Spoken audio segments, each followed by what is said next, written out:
விஷாலுக்கு வந்து போதைக்கு அடிமை ஆயிட்டாப்ல, நரம்பு தளர்ச்சி. அப்புறம் ஒரு டாக்டர் வேற ஒரு பேட்டி கொடுத்தாரு. அந்த ஆள் டாக்டரா இல்லையான்னு கூட எனக்கு தெரியாது. ஆனா அந்த டாக்டர் பேட்டி கொடுத்திருக்காரு. ஆனா எல்லாரும் வந்து பயங்கரமான ஒரு கற்பனை உலகத்துக்கு கொண்டு போய் அதுல ஒரு பாசிட்டிவிட்டி என்னன்னா எனக்கு காட்டி கொடுத்தது ஒரு விஷயம், how many people love me. So I really thank those people even though they wrote whatever they wanted. அதே மாதிரி தயவு செஞ்சு இனிமே ஏதாவது நடிகர்களோ நடிகைகளோ அவங்க வாழ்க்கையை பத்தி ப்ரொடியூசர்ஸோ டைரக்டர்ஸோ இந்த சினிமா இண்டஸ்ட்ரி சார்ந்த ஏதோ ஒரு விஷயம் இருந்தா தயவு செஞ்சு ஒரு ஃபோன் கால் தான். I am just one phone call away. இல்லைன்னா என் மேனேஜர் இருக்காப்ல, இல்லை எப்படி ஐம் அவைலபிள்.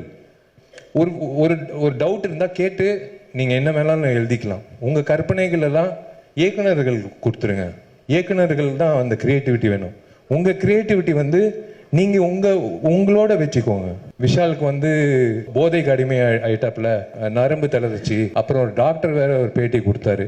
அந்த ஆள் டாக்டரா இல்லையான்னு கூட எனக்கு தெரியாது. திமுக சட்டத்துறையின் 3வது மாநில மாநாடு ஜனவரி 18 காலை 7 மணி முதல் அனைவரும் வருக.